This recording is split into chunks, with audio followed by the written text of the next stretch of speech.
A very good evening to you and welcome.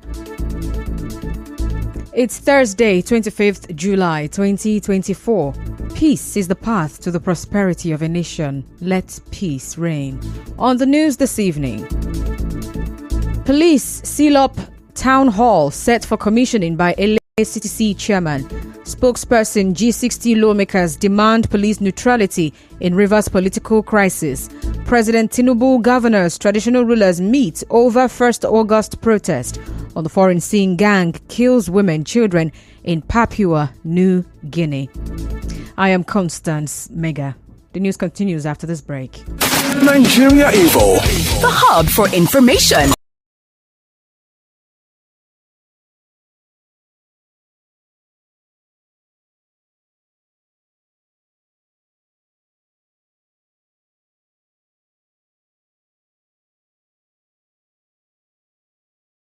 Reports say police have sealed up a town hall set for commissioning by the caretaker committee chairman of Eleme local government area of Rivers State, Brian Gokpa, today. Well, a former CTC chairman who was a guest at the event, Philip Okaraji, tells our correspondents that the police did not provide any cogent reason for their action. He said there was no breakdown of law and order. The CTC chairman of Eleme wanted to commission a hall renovation, and invitation sent out. All of a sudden, police came and sealed up the place, and nobody was allowed to go in. We're trying to find out what were their reasons. They could not give any cogent reasons as responsible for their act. We were calling upon the Inspector General of Police to call his men to order. There wasn't any exchange of fire or fighting. The people left peacefully because we're trying to find out from the police what were their reasons for carrying out such blockage of a project commission. I was one of those invited for the commission of the project. For the police to space. Yesterday, fires at the Olu Health Center cause of children gathered for a program with force camp safety as heavy policemen premise health sector in equipment area of the former chairman of attack scattered the distribution of federal government palliatives in Apani and Omerelu communities. In the meantime, the caretaker committee chairman of Ogba Egbe Mandoni local government area, Prince Wile Ejekwe, has called on security agencies to hold the Martin Amehule-led lawmakers responsible for any breakdown of law and order in Rivers State. Mr. Ejekwe made this call while reacting to the alleged attack of innocent citizens in 2 local government areas during the sharing of federal government palliatives. The ONLCC brought that order Amehule-led to clamp down what they call posts parading themselves as service. In rise the attack. To the public and particularly to the Inspector General of Police is to arrest for conduct self in a manner that actually cause peace in Rivers State. If there is police in Nigeria, if there is DSS in Nigeria, if not for the like of our governor, the type of person he is, Governor Siminalaye Fubara, Rivers State would have been boiling because all they are doing is quite provocative.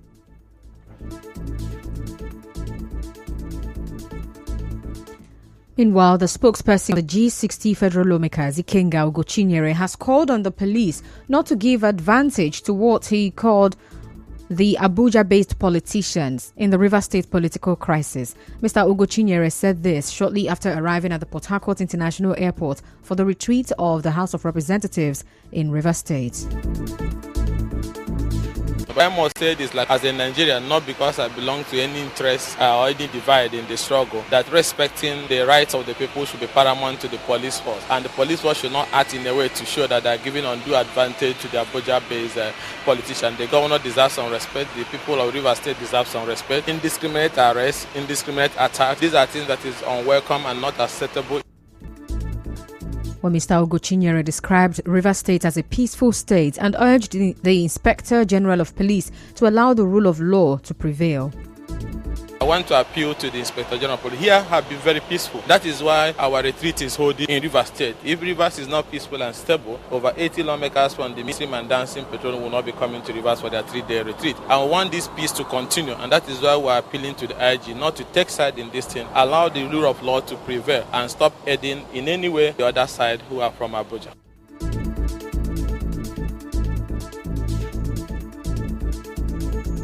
Moving on now, the Minister of Finance and Coordinating Minister of the Economy, Wale Edu, says the federal government has not yet started direct payment of monthly allocations to Nigeria's 774 local government areas. When Mr. Edu said this in an interview today, he explained that the Supreme Court's proceedings had not yet been communicated to the Attorney General of the Federation for proper study and implementation. We'll recall that on 11th July, a 7-man panel of the Supreme Court granted financial autonomy to the local governments, a decision opposed by some state governors, while the Apex Court emphasized the division of government power into 3 tiers: federal, state, and local governments. The chairman of the Independent National Electoral Commission, INEC, Mahmood Yakubu, said the agency is capable of successfully conducting local government elections if saddled with the responsibility by law. While the INEC boss made this known when he appeared before a joint National Assembly Committee on Electoral Matters to present the Ondo and Edo State off-cycle elections budgets today. He, however, raised the question of funding for their by-elections in the country. In other news, following plans by the Rivers State government to carry out shore protection to mitigate flooding in parts of the Orashi region, an environmental campaigner, Onyekachi Okoro, says dredging should have been a better option than shore protection. Mr. Okoro also noted the advantages of dredging.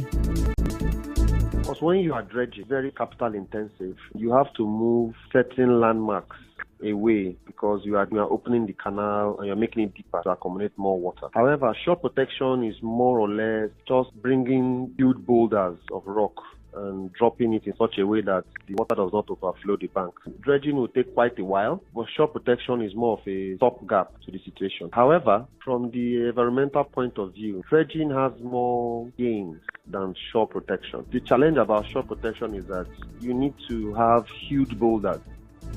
Well, Mr. Okoro, the Executive Director, Media Awareness Justice Initiative, advised the state government to work with residents of the areas and professionals to achieve its aim. To ensure that the right things are done, the governor should actually engage with the people from the Orashi area, and he should engage with them in more or less like a community town hall meeting, listen to them and get inputs from those meetings. Also, as a follow-up, he should also engage with environmentalists in Rivers State. And I don't mean the ones that sit in beautiful offices, and I mean the ones that are in the field. The reasons why I'm saying that is so that they are able to give him ground-level solutions. On his part, a town planner, Soporuchi Njoko, said both shore protection and dredging would produce the same results. Opting for shore protection as a way of mitigating the flood challenge within the Orashi region is not completely out of place. Shore protection, as a matter of fact, is one of the numerous methods of flood control and mitigation. It's flood control whereby vertical walls are erected demarcating the shoreline from the river or the shore, as the case may be, to prevent flood water from entering into the built areas, as the case may be. And while dredging, on the other hand, is a method of flood control where the rivers are dredged. The aim is one and the same, to prevent the occurrence of flooding within the Orashi region. Well, Mr. Soporuchi, a former publicity secretary of the Town Planners Association in Rivers State, canvassed for proper physical planning to ensure a permanent solution to the flooding.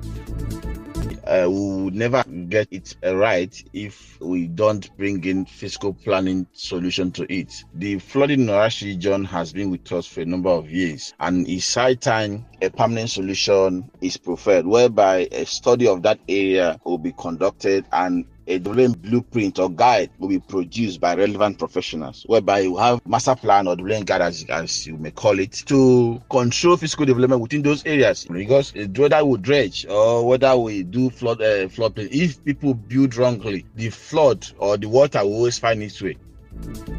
Well, recall that during one of the activities to mark his first year in office, Governor Siminalayi Fubara promised that his government would carry out shore protection to help mitigate the flooding in Ogba, Egbema, Doni local government area of Rivers State. Still to come, President Tinubu, governors, traditional rulers meet over 1st August protest. Stay tuned.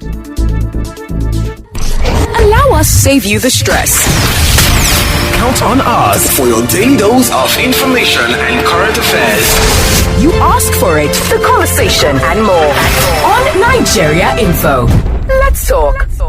We feed you with the right information. The right topic of interest.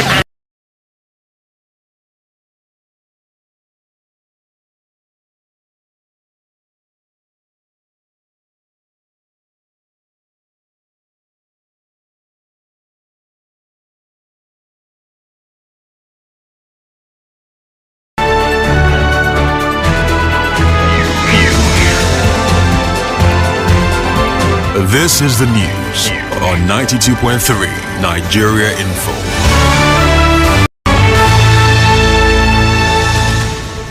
Thanks for staying with us. And now to the rest of the news. A business analyst, Ignatius Chukwu, says calls for independent audits indicate a lack of trust in Nigerian institutions. Mr. Chukwu, the regional editor at Business Day newspaper, spoke on Nigeria Info FM's Talking Figures. His comment follows a call by a former Minister of Education, Obi Ezekwesili, for an independent audit of business dealings between the Nigerian National Petroleum Company Limited, NNPCL, and the Dangote Refinery. The call for anything forensic, anything independent, those calls are a reflection of the fact that we no longer trust our institutions. For long, everything from an NPC has been controversial. When figures from an NPC has never added up, they have never added up. So I want to say such calls are an indictment. No single Nigerian trusts that figures that are coming out of an NPC are genuine. That's the problem. Even when they are genuine, I don't think we believe. Well, Mr. Chukwu also noted that Nigerians are not concerned about the relationship between the CEO of Dangote Refinery, Aliko Dangote, and the federal government, but are interested in getting petrol at a low cost. What the ordinary Nigerian is expecting is that for whatever, whether it's by providence, by luck, by mistake, that Nigerian fuel will come out and reduce cost of importation of fuel and conserve foreign exchange. So Nigerians don't want to understand what's happening in the bedroom between Dangote and government. Get Port Harcourt refinery to pump local fuel. That's what Nigerians want to hear. Nigerians are not interested in any quarrel. What they want that let fuel come out. Let us see whether for a truth, for once, whether the local fuel in the market will reduce cost. President Bola Tinubu is meeting with governors from the APC under the aegis of the Progressives Governors Forum at the Presidential Villa, Abuja.